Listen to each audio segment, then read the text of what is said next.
preparaba este sermón, lo meditaba, le pedí al Señor que me diera una ilustración. Y estaba yo en eso cuando de repente se aparece enfrente de mis ojos tremenda ilustración.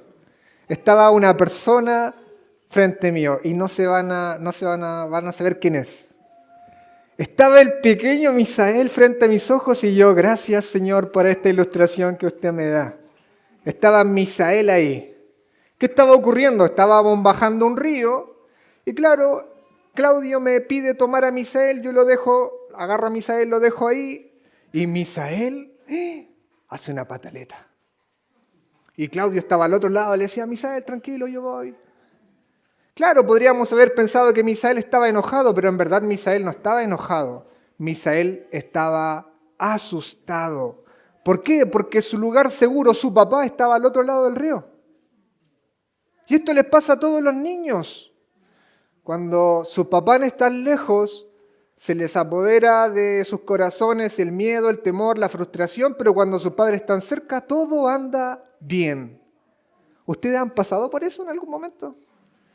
Con su lugar seguro, con esa persona que le brinda seguridad, todo anda bien, pero cuando esa persona está lejos, como que uno anda más asustado, más temeroso. Y hermanos, esto es lo que le estaba pasando a los discípulos en el pasaje que acaba de leer el pastor Mauricio. Esto es, de hecho, un comentarista dice, los discípulos estaban completamente confundidos, desanimados. Y el Señor Jesús les ofrece argumentos para un corazón turbado. Así que, ¿cuál es la exhortación para nosotros el día de hoy? En medio de la confusión y la incertidumbre, Cristo nos llama a creer en Él mientras regresa por nosotros. Está linda, ¿cierto? En medio de la confusión y la incertidumbre, Cristo nos llama a tener fe en Él mientras Él regresa por nosotros. El título del sermón es Crean en mí mientras regreso por ustedes. Crean en mí. Y si se han dado cuenta, el Señor no les dice crean en mí y listo, sino que da 4 promesas que nosotros debemos creer. 4. La primera y nuestro primer encabezado, yo volveré por ustedes. Hoy me encanta ese encabezado, yo volveré por ustedes. El segundo, yo soy el camino, la verdad y la vida. El tercero, que está en el versículo 7 al 11, yo estoy en el Padre y el Padre en mí. Y el cuarto, yo lo haré. Así que para no estar como el pequeño Misael en el río, tengamos un corazón receptivo al Señor. Amén. Yo volveré por ustedes en nuestro primer encabezado. Qué hermosa promesa futura nos da el Señor. Y antes de ir desempacando este mensaje, hermanos, es necesario contextualizarlo. Recuerde que este pasaje está inserto dentro de las enseñanzas privadas que nuestro Señor Jesucristo le dio a sus discípulos.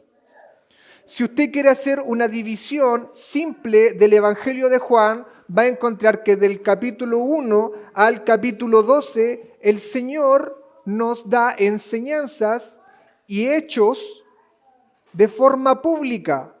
Esos se hicieron a toda la multitud. Pero del capítulo 13 al capítulo 17 está la enseñanza privada de nuestro Señor Jesucristo. Ahí el evangelista Juan nos narra los hechos y los discursos de nuestro Señor solamente a sus 11 discípulos. Así que nuestro pasaje, el que vamos a ver el día de hoy, está dentro de ese contexto de la enseñanza privada. De hecho, algunos le han dicho que este es parte del discurso del aposento alto. ¿Amén? Entonces, ¿qué estaba sucediendo aquí, hermanos? Habían comido la Pascua. ¿Se acuerdan de eso? ¿Qué había hecho nuestro Señor Jesucristo? Había lavado los pies de sus discípulos, enseñándoles el servicio y la humildad. Pero en eso, hermanos, el Señor Jesús lanza 3 bombas a la conversación. 3 declaraciones que realmente sembraron la angustia en los discípulos. La primera, La primera les dice que hay un traidor entre ellos. Hay un traidor entre ellos. ¡Wow! La segunda les dice, y creo que la más potente de todas, les dice que él se iría. Su lugar seguro se está marchando, eso le está diciendo. Imagínense lo que eso provocó en los corazones de los discípulos. Y la tercera, que no es menor, les dice que Pedro le negaría. Que Pedro le negaría. ¡Wow! ¿Se dan cuenta cómo están los corazones de los discípulos? ¿Se dan cuenta? Confundidos, atemorizados, angustiados, tristes, llenos de dudas, llenos de preguntas. Su maestro, su lugar seguro, se les está yendo. Hay un traidor entre ellos y más encima aquel que parece ser el líder natural de este grupo, que tenía la mayor convicción, el mayor ímpetu, ese le iba a negar. Y si yo veo que el que tiene mayor ímpetu le va a negar, ¿qué queda para mí? Hermanos, es por eso que en el capítulo 14 nuestro Señor Jesucristo inicia. ¿Cómo inicia? No se turbe vuestro corazón. El Señor había detectado corazones inquietos, agitados, angustiados. Estos 11 discípulos, porque Judas ya había salido, tenían corazones agitados. ¿Se dan cuenta? ¿Qué voy a hacer sin ti, Señor? ¿A qué nos vamos a dedicar ahora? Pedro recuerda en el capítulo 13, Señor, ¿dónde vas? Y Señor, ¿por qué no te puedo seguir? Tantas preguntas estaban en la cabeza de estos 11 hombres. Hombres que habían dejado todo por seguir a Jesucristo. Hombres que habían renunciado a todo por seguir a Él, al Cristo, al Mesías. Hombres que se dieron cuenta que seguir a ese hombre lo valía todo y que todo el resto no valía nada. Hermanos, ¿se dan cuenta que esos 11 hombres habían vivido el cielo en la tierra? ¿Se imaginan ustedes estando 3 años al lado del Señor Jesucristo? 3 años ahí en tu lugar seguro. Ahí cuando Misael llegó, Claudio lo agarró y Misael sintió su lugar seguro, su padre, los brazos de su mamá. 3 largos años en donde estos discípulos no sintieron temor, angustia y estaban ahí en la presencia misma de Dios. Pero el Señor se estaba marchando. Uno de ellos lo iba a negar y otro lo iba a entregar a la justicia. Por supuesto que estaban turbados. Por supuesto que estaban angustiados. Nosotros hubiésemos estado en el mismo lugar. Y entonces el Señor, ¿qué busca hacer? Darles consuelo, fortalecerlos. Y esa es la tónica de nuestro pasaje. La tónica de nuestro pasaje es un pasaje de consuelo, de fortaleza. El Señor les dice, no se turbe vuestro corazón. ¿Qué les dice? Creed en Dios, creed en mí. Y me encanta este pasaje. ¿Saben por qué? Porque vemos al pastor del Salmo 23 en toda su plenitud. ¿Cierto? Un hermoso pastor, un pastor que se fija en el corazón de sus discípulos, ve angustia, ve turbación e inmediatamente actúa para ir a reconfortarlo. Hermanos, por favor, estas son oportunidades valiosas para conocer el corazón de nuestro Señor Jesucristo, para darnos cuenta cómo Él actúa.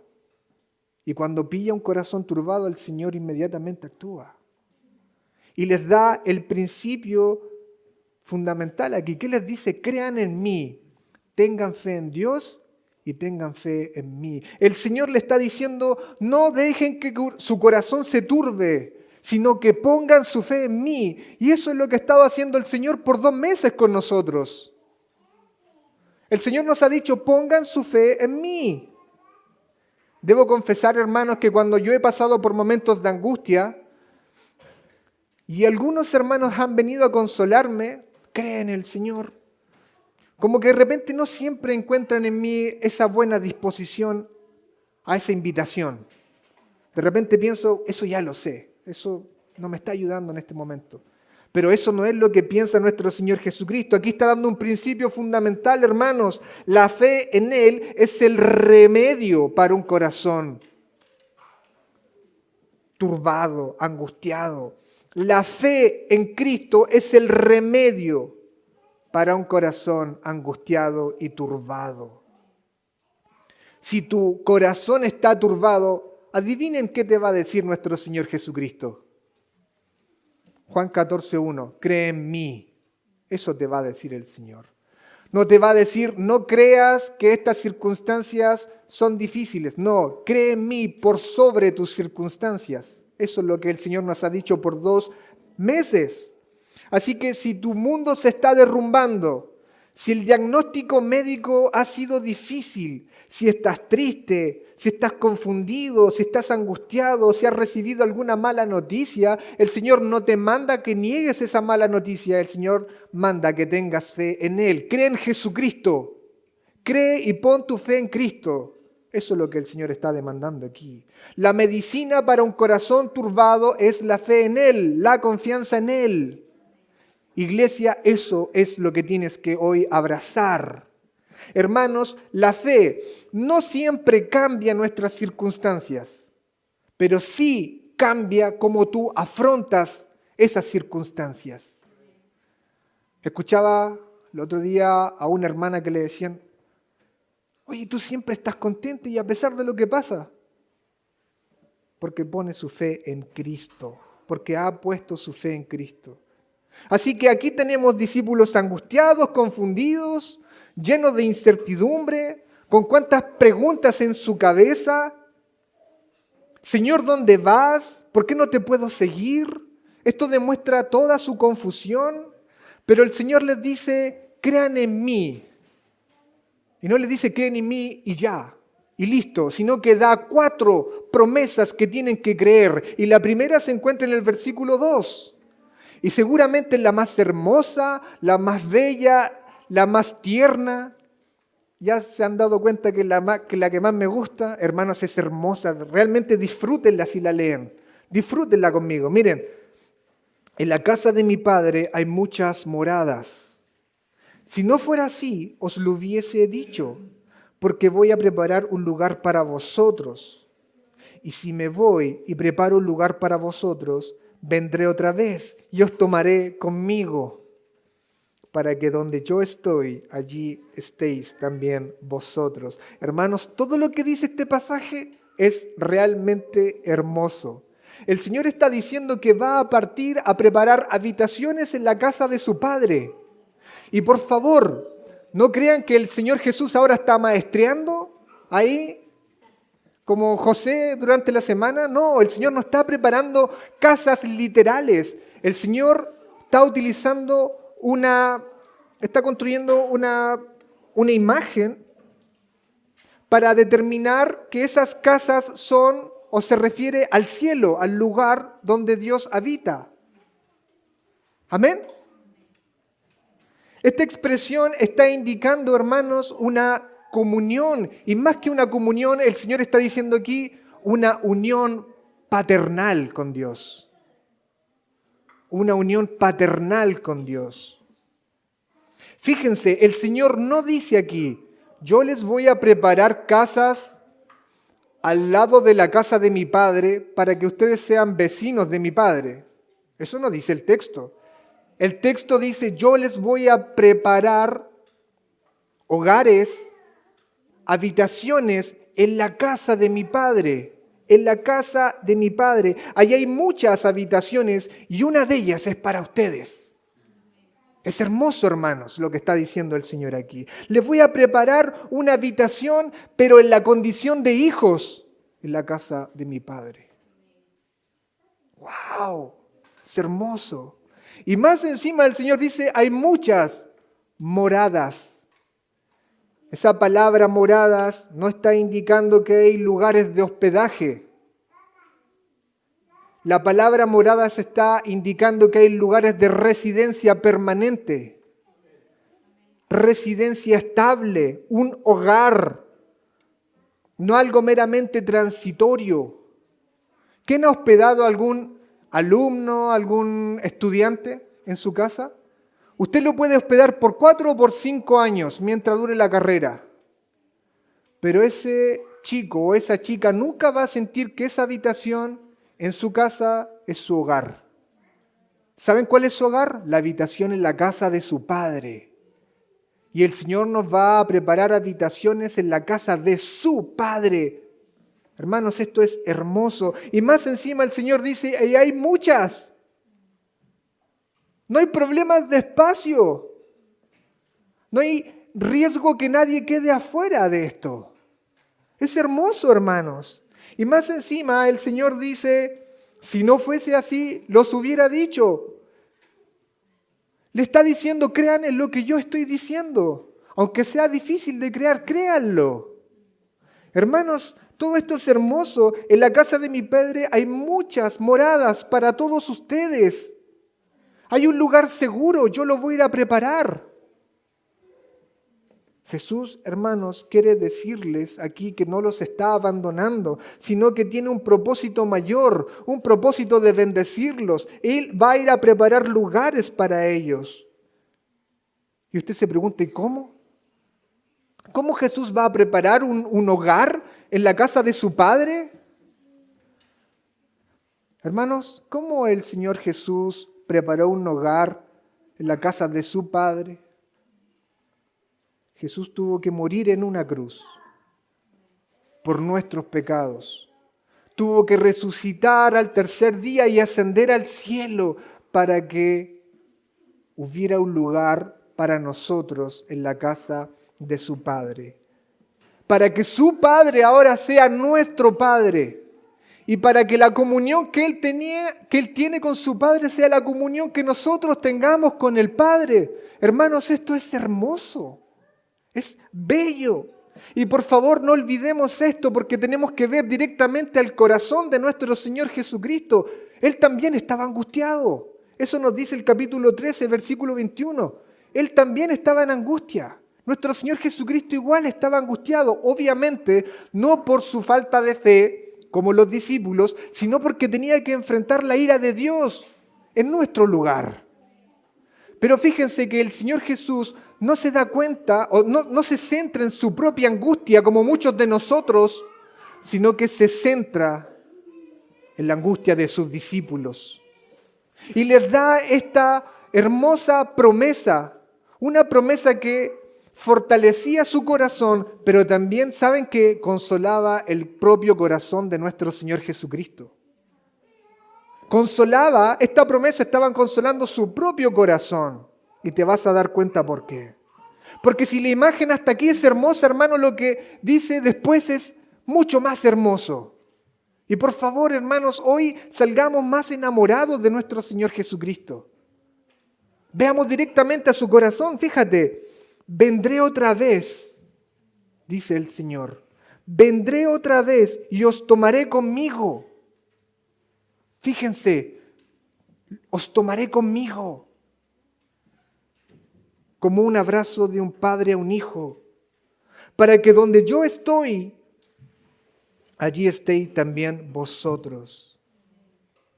Hermanos, aquí la separación es temporal, pero el destino es cierto, es seguro y es eterno a su lado. Él no va a mandar a nadie a buscar a sus discípulos. Él vendrá directamente y personalmente a buscar a sus discípulos. Pero la pregunta es, ¿para qué? ¿Para disfrutar las calles de oro y el mar de cristal? ¿Para entregar bendiciones? Hermanos, ¿para qué el Señor Jesús nos viene a buscar? Hermanos, fijémonos bien en el texto, por favor. Os tomaré conmigo, a mi lado, en mi regazo, para tenerlos a mi lado por siempre. Es hermoso, es tierno. Es paternal, es tan tierno, es tan amoroso. El propósito final de nuestra salvación, hermanos, es estar una eternidad junto con Cristo. Fuimos salvados por Cristo para no recibir algo de Cristo, sino para recibir a Cristo mismo. porque no hay otra bendición que el Señor nos pueda dar más grande que compartir con Él eternamente. Hermanos, la iglesia debe entender que Cristo no es el portero del cielo, sino el centro del cielo.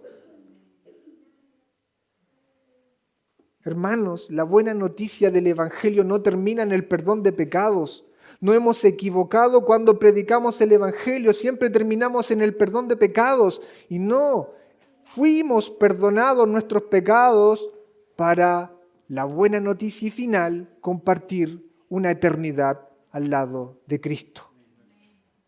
Ese es el final del Evangelio, de la buena noticia. Fuimos rescatados, redimidos para estar con Cristo para siempre en su regazo, bajo sus alas, bajo su protección, en sus brazos. Amén. ¿Cómo aplica esto para nosotros entonces, amada iglesia? Estás llamada a creer que tu Señor va a volver por ti. Estás llamada a creer que pasas una eternidad junto con tu Señor, que ese destino es cierto y es seguro porque Él lo prometió. Refúgiate en esta promesa si estás angustiado. Refúgiate, cobíjate en esta promesa. Necesitas recordarla todos los días, cada día de tu vida. Él vendrá otra vez por ti para estar con Él para siempre. Es hermosa. Ese es el corazón de nuestro Señor. ¿Por qué te angustias? ¿Por qué te turbas? ¿Por qué te confundes? Es porque solamente miras tus circunstancias próximas y no miras el futuro, el destino cierto que tienes bajo el regazo de nuestro Señor Jesucristo. Por eso estás confundido, por eso te nublas, porque solo miras miopemente. Mira más allá, cree en mí, dice el Señor Jesús, volveré por ti. Eso le dé consuelo a tu corazón. ¿Cuánto cambiaría nuestro enfoque si realmente miráramos de cara a la segunda venida de nuestro Señor Jesucristo? ¿Cuánto? ¿Cuánto? ¿Cuánta angustia saldría de nosotros? Hermanos, que esto consuele realmente nuestros corazones. El Señor dice, cree en mí, volveré por ti, para estar contigo para siempre.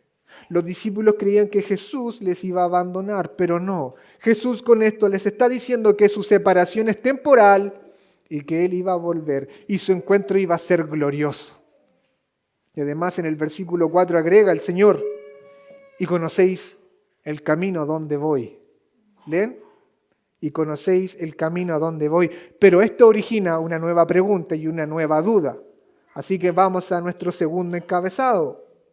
Yo soy el camino, la verdad y la vida. El versículo 4 parece que el Señor les deja en claro que ellos saben el camino y saben el destino. Él se los ha aclarado en muchas oportunidades y de muchas formas, pero ellos están turbados, confundidos, no comprenden espiritualmente las realidades celestiales. Pero aquí surge nuestro nunca buen ponderado apóstol Tomás. ¿Cómo se le conoce al apóstol Tomás? Nunca se le pondera bien al apóstol Tomás. ¿Cómo se le conoce? El incrédulo, el que duda. Pero gracias a la intervención de nuestro buen apóstol Tomás, surge una de las declaraciones más gloriosas del Evangelio. ¿Qué dice el apóstol Tomás? Señor, me cae bien el apóstol Tomás, paréntesis. Si no sabemos a dónde vas, ¿cómo vamos a conocer el camino? Aquí el apóstol Tomás es un creyente sincero, pero es un creyente con poca comprensión espiritual. Es un creyente sincero que busca seguir a Cristo, pero que no entiende su propósito redentor. Pero no culpemos solamente al apóstol Tomás. Seguramente esta era la duda del grupo entero. ¿Saben por qué? Porque en la mentalidad judía hasta el día de hoy no pueden concebir a un Mesías sufriente. Aún esperan un Mesías político que los libere de sus derrotas terrenales, de sus problemas terrenales, porque aún nadie entiende que su máximo problema es un problema espiritual de pecado. Por eso el apóstol Tomás, junto con los otros, no estaba entendiendo el propósito redentor de nuestro Señor Jesucristo. Pero aquí está el tierno Cristo nuevamente, versículo 6. Yo soy el camino, la verdad y la vida, y nadie viene al Padre sino por mí.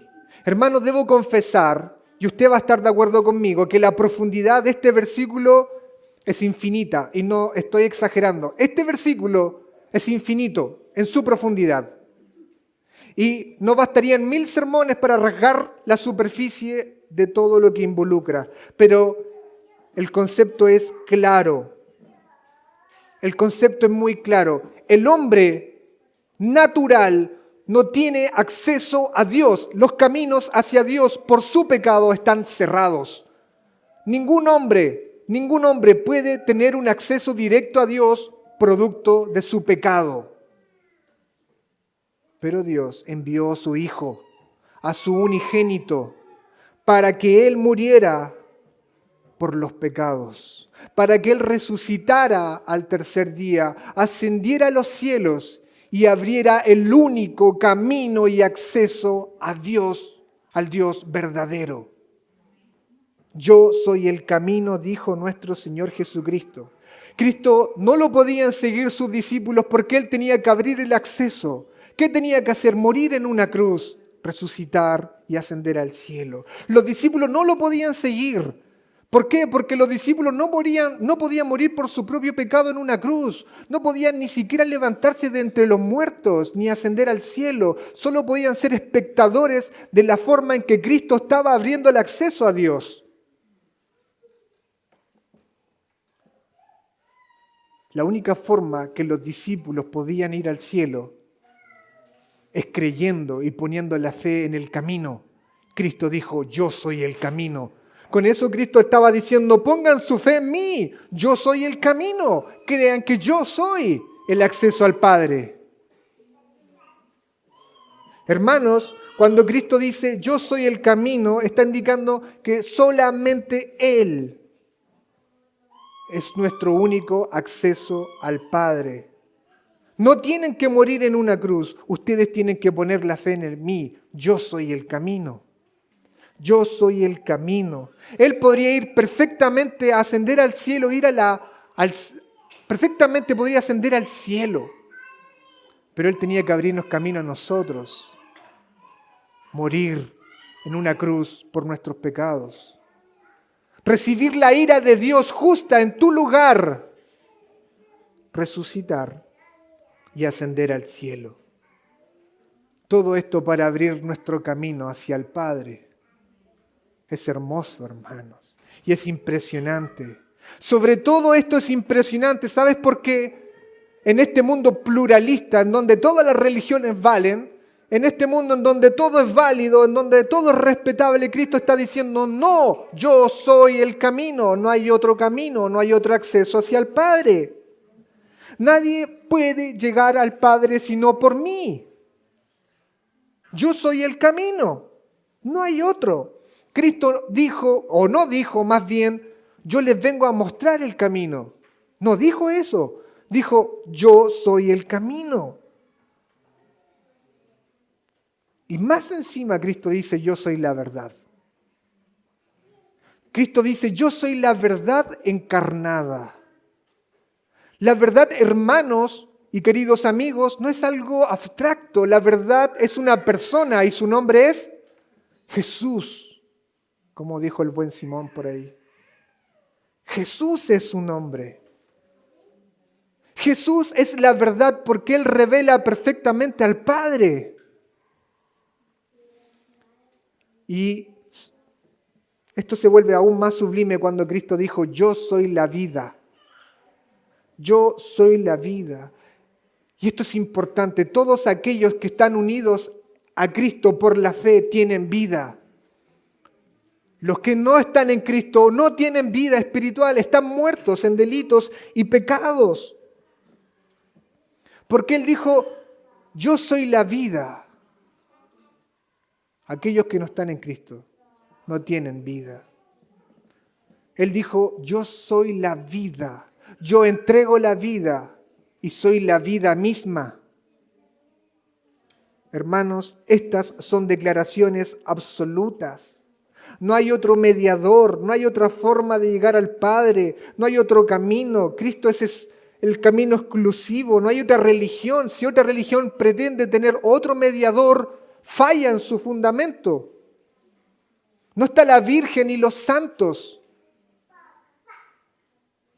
Solo hay un camino y Cristo dijo, yo soy ese camino. Él es el guía del camino y es el final del camino.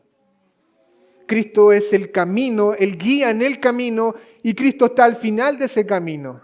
Cristo es el alfa, es la omega, el principio, el fin. Cristo es todo en todo. Y tú te preguntas cómo aplica esto para nosotros ahora.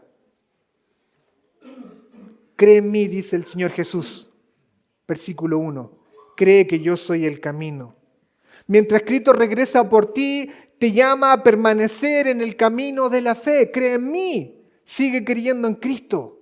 Yo soy el camino. Eso es la gran aplicación de este punto. Cree en mí. Yo soy el camino. Por lo tanto, te pregunto, hermano, hermana y amigo, amiga, ¿por qué estás en otros senderos? Cristo dijo, cree en mí, yo soy el camino, pero ¿por qué estás en el sendero del pecado? ¿Acaso ese sendero te va a conducir en algún lugar? ¿Por qué juegas con el pecado? Ese sendero es peligroso y te llevará a la muerte. ¿Por qué te desvías del camino? Cristo es el camino, mantente en la fe en Él. ¿Por qué te angustias? Porque estás desviándote del camino, de la fe en Cristo. Estás tomando otro sendero, el sendero del pecado. ¿Pero por qué? ¿No te das cuenta que ese sendero del pecado te llevará a la muerte? ¿Sacarás cuentas alegres? Créeme que nunca vas a sacar cuentas alegres de ningún sendero, sino solo del sendero de Cristo. Él es el camino hacia el Padre. No hay otro camino. No está el camino de la autosuficiencia, del legalismo, del materialismo. No, Cristo es el camino. Tu corazón está angustiado, está confuso, porque no es porque el camino no esté bien delimitado, es porque has puesto tu fe, tu confianza en otra cosa. Te has deslizado del camino. Y Cristo hoy te llama a poner tu fe en Él. Pon tu fe en Cristo. Pon tu confianza en Él. Él es el camino. Es el único camino al Padre. La fe, hermano, no es algo de un momento hacia atrás, no. La fe es una constante, es un camino que se recorre todos los días. No permitas que las alternativas, los desvíos te desenfoquen del camino. Cristo es el camino. Este mundo te va a ofrecer desvíos, alternativas de pecado, pero no te confundas, te llevarán a la ruina. Pon tu fe en Cristo, pon tu fe en Él. Cristo es el camino. Vuelve a confiar en Cristo. Y si no has confiado en Cristo, confía en el Señor. Él es el camino, es la verdad, Él es la vida. Y sabes que hallarás descanso para tu alma mientras Él regresa por ti. No sé lo que estás pasando, pero si tú pones la fe en Cristo, hallarás descanso para tu alma. Tu mente ya no estará turbada ni angustiada mientras esperas que Él regrese por ti. Amén. Pero el discurso sigue y se pone mejor. Vamos con nuestra tercer encabezado. Yo estoy en el Padre y el Padre en mí. Jesús les ha dicho, ustedes saben dónde voy. Voy al Padre.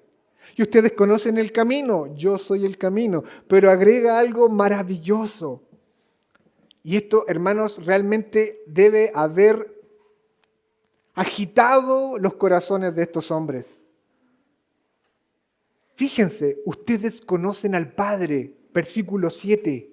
Hermanos, la mentalidad judía, el Dios de Abraham, de Isaac y de Jacob, el Dios que conocían por las Escrituras, el Dios del Antiguo Testamento, ese que habló del monte Horeb y que entregó la ley, Cristo le está diciendo, ustedes conocen a ese Dios, lo conocen en mí. Versículo 7, si me hubierais conocido, también hubierais conocido a mi Padre, desde ahora le conocéis y le habéis visto.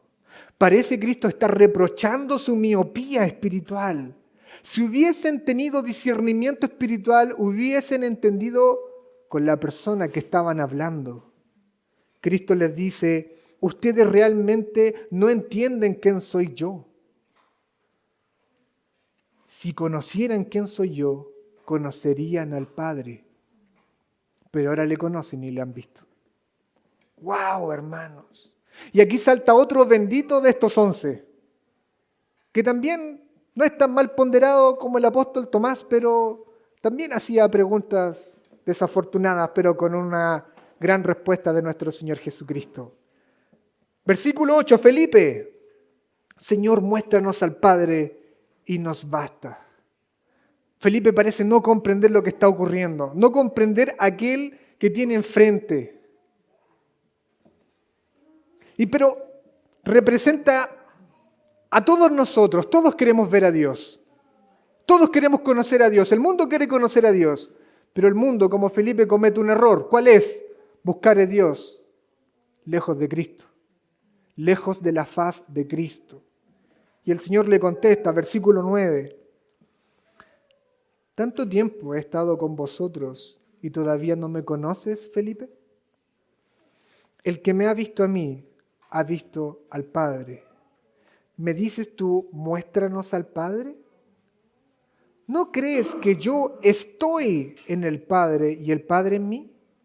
Las palabras que yo os digo no las hablo por mi propia cuenta, sino que el Padre que mora en mí es el que hace las obras.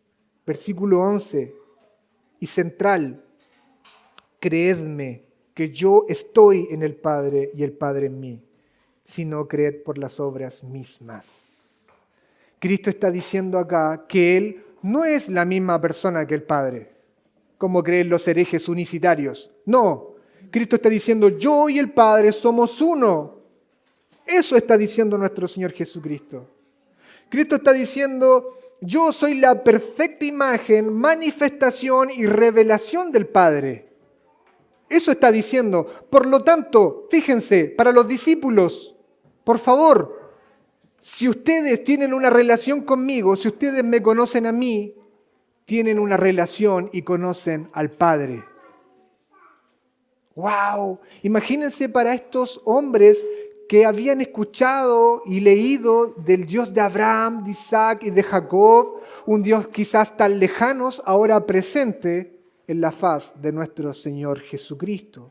Jesús lo está llamando a creer que Él y el Padre son uno, que al conocerlo a Él están conociendo al Padre, que al tener una relación con Él, tienen una relación con el Padre. Esto es maravilloso, hermanos. Cuando ellos lleguen a ver a Cristo con los ojos de la fe, estarán viendo al Padre. Cristo no es un mero mensajero, es la perfecta imagen del Padre, donde el Padre mora, donde el Padre actúa, donde el Padre habla, donde el Padre se manifiesta al mundo. Pero la intención de Cristo acá no es hacer teología trinitaria, ¿cierto? ¿Se acuerdan que el propósito del pasaje no es confortar a los discípulos? Cristo no les quiere dar clases de teología. Esta revelación de que Él está en el Padre y el Padre en Él, no es para que ellos entiendan esto, es para consolar sus corazones. Por lo tanto, yo te pregunto, ¿cómo crees que esta revelación les consolaba? ¿Cómo crees que esta revelación te consuela a ti? ¿Te lo has preguntado? ¿Cómo esta revelación de que Cristo está en el Padre y el Padre en Cristo, de que al conocer a Cristo conoces al Padre, cómo esta revelación te afecta a ti? ¿O te consuela a ti? ¿Te has preguntado eso? El Señor Jesús, hermanos, les quería dejar en claro que Él no iba hacia el Padre para convencer al Padre de que amaras a estos 11, sino les quería dejar en claro que el Padre ya les amaba a través de Él. El Padre ya les amaba a través de Él. Él les quería dejar en claro que no iba a subir al Padre para rogar al Padre que amaras a estos 11, sino que les quería dejar en claro que el Padre ya les amaba. Por eso envió a su Hijo, para tener un hogar junto al Padre, para hacer un acceso. El Padre era el autor de la redención. El mismo Padre había enviado al Hijo para restablecer la comunión con estos 11 y con nosotros. Esto es hermoso, hermanos, porque fíjense, cuando los discípulos en este momento se dan cuenta que cada gesto de amor, cada gesto de misericordia, cada gesto tierno, amoroso que nuestro Señor Jesucristo tuvo con ellos, era un gesto de amor, de misericordia y tierno que el mismo Padre tenía a través de su Hijo. Porque el conocer al Padre, o sea, el conocer a Cristo, estaban conociendo al Padre. Cada gesto tierno que Cristo tuvo con ellos por 3 años, se dieron cuenta ahí que habían experimentado la ternura y el amor del mismo Padre. Hermanos, si hay algo que queda en claro en el Evangelio de Juan es que Cristo le amaba. Cristo les dijo en el capítulo 13, versículo 34, un nuevo mandamiento les doy. Ámense los unos a los otros. ¿Cómo? Yo los he amado. Juan podía dudar de cualquier cosa, pero de lo que no dudaba era del amor de Cristo. Del amor de Cristo. Capítulo 13, versículo 1 dice, les amó hasta el final. Cristo amó a sus discípulos hasta el final. Y ahí se dieron cuenta que el Padre les amaba a través del Hijo. ¡Wow! Iglesia amada, cuando sientas que Dios está lejos, cuando sientas que no te ama, cuando sientas que Dios ya no te quiere por tu pecado, recuerda que el amor del Padre no comienza en la cruz, sino que esa cruz es una manifestación de su amor. Amén. Dios no te empezó a amar en la cruz, no te empezó a amar cuando Cristo ascendió a los cielos. Es la expresión máxima de su amor. El Padre envió al Hijo para morir por nuestros pecados. No mires el amor de Dios por tus circunstancias. No mires el amor de Dios por tus aflicciones o por tus bendiciones. No, mira la cruz y siéntate amado por el Padre, porque envió a su Hijo a morir por tus pecados. Amén. Esto es glorioso, hermanos. Entonces, iglesia amada, mientras espera el regreso de tu Señor, mantente firme en el amor inmutable de Cristo, que es una expresión del amor del Padre. Amén. Pero el discurso sigue y vamos a nuestro cuarto encabezado y último, y potente para la iglesia para el día de hoy. Yo lo haré. Cristo les ha dicho, yo volveré por ustedes, yo soy el camino, la verdad y la vida, yo estoy en el Padre y el Padre en mí. Y seguramente había una pregunta latente en las cabezas de estos queridos 11 discípulos. ¿Y qué haremos ahora sin ti? ¿Y qué vamos a hacer, Señor, si tú te vas? ¿No es así? ¿Qué haremos, Señor, si tú te vas? Hemos estado en ministerio contigo por 3 años y ahora tú te vas. ¿Y qué haremos nosotros, Señor? Versículo 12. En verdad os digo, lo que va a decir es muy importante. El que cree en mí, las obras que yo hago, él hará también. Y aún mayores estas hará, porque yo voy al Padre. Hermanos, con esto, y es tan importante que usted lo entienda, con esto Cristo está diciendo que su ministerio no quedaba paralizado, sino que iba a continuar su ministerio terrenal a través de aquellos que creen en Él, a través de su iglesia. Los que creen en mí, las obras que yo hago, ellos harán. ¿Se dan cuenta? Los que creen en mí, las obras que yo he empezado a hacer, ellos la continuarán haciendo. ¿Y qué hizo Jesús en la tierra? ¿Qué hizo? Proclamó el Evangelio, levantó muertos espirituales, les dio vida, dio a conocer al Padre, sanó enfermos. Los que creen en mí, las obras que yo hago, ellos harán. Iglesia amada, mientras Cristo regresa por nosotros, ¿qué tenemos que hacer? Evangelizar. Cristo dijo, harán mayores cosas que Él. Y no se está refiriendo a que nosotros íbamos a tener mayor poder que Él, eso es imposible, sino que está hablando del alcance y la extensión del Evangelio, de la obra de los discípulos. Cristo se limitó solamente a Israel, pero vemos en el libro de los Hechos que ya la iglesia empezó a dispersar el Evangelio por todo el mundo conocido. Usted conoce la historia de Pablo.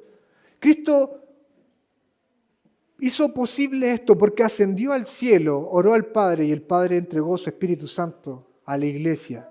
Y fue dotada la iglesia con las herramientas necesarias para predicar el Evangelio.